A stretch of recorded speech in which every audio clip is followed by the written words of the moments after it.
Selamat sore, perkenalkan nama saya Bibiana Davrosa,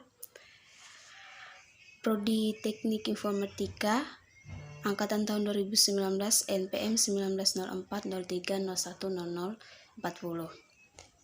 Video ini dibuat untuk memenuhi tugas 1 Orkom. Di video ini saya akan menjelaskan apa yang saya ketahui mengenai bandwidth, throughput, latensi atau delay, sama packet loss. Jadi yang pertama kita pelajari dulu bandwidth.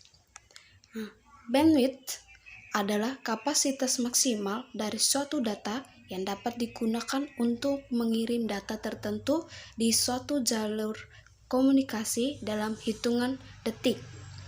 Bandwidth dapat dihubungkan dengan kabel Ethernet, sehingga kapasitas maksimal yang mampu digunakan di kabel Ethernet bisa dilewati lalu lintas paket data. Jadi, saat data yang melewati bandwidth sedikit, maka pertukaran data akan sangat lancar, dan saat data yang melewatinya banyak, maka pertukaran data akan lama. Bandwidth ini satuannya itu BPS atau bit per second. Lanjut yang kedua, throughput. Throughput adalah jumlah data yang benar-benar terkirim dalam suatu waktu tertentu. Jadi kita mengibaratkan throughput ini sebagai jalan tol dan mobil. Mobil ini sebagai analoginya. Jika maksimal ada 30 mobil yang bisa melalui jalan tol dalam waktu 1 detik, maka bandwidth jalan tol tersebut adalah 30 mobil. Yang ketiga, latensi. Jadi latensi adalah waktu yang dibutuhkan data dari asal sampai tujuan dengan diukur dalam 1 detik. Istilah mudahnya itu delay atau penundaan. Penyebab dari latensi. Jadi ada 7 penyebab dari latensi. Penyebab utamanya dari latensi ini. Nah, pertama itu media transmisi. Semakin jauh jarak pengiriman data, maka semakin besar latensinya. Yang kedua, propagasi.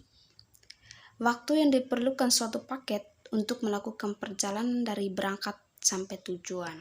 Yang ketiga, router. Jadi setiap melewati router baru, maka akan meningkatkan waktu latensi. Yang keempat, stroke delays. Yang kelima, gangguan frekuensi radio. Yang keenam, konfigurasi jaringan dan server. Nah, ini seperti hindari membuat konfigurasi jaringan yang rumit sehingga menghambat laju data.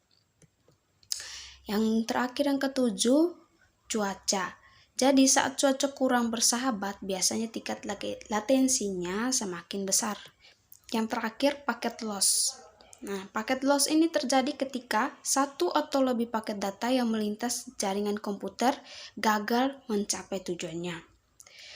Kehilangan paket disebabkan oleh kesalahan dalam transmisi data, sehingga melalui jaringan nirkabel atau kemacetan jaringan, kehilangan paket diukur sebagai persentase dari paket yang hilang sehubungan dengan paket yang dikirim.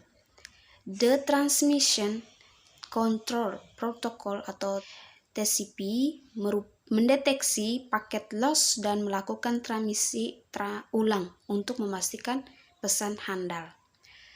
Kehilangan paket dalam koneksi TCP juga digunakan untuk menghindari kemacetan dan dengan demikian menghasilkan throughput yang dikurangi secara sengaja untuk koneksi tersebut dalam aplikasi real-time seperti media streaming atau game online, sehingga paket dapat mempengaruhi kualitas pengalaman pengguna. Ya, itu saja yang dapat saya jelaskan di video ini. Jika ada kesalahan kata, saya mohon maaf. Selamat sore.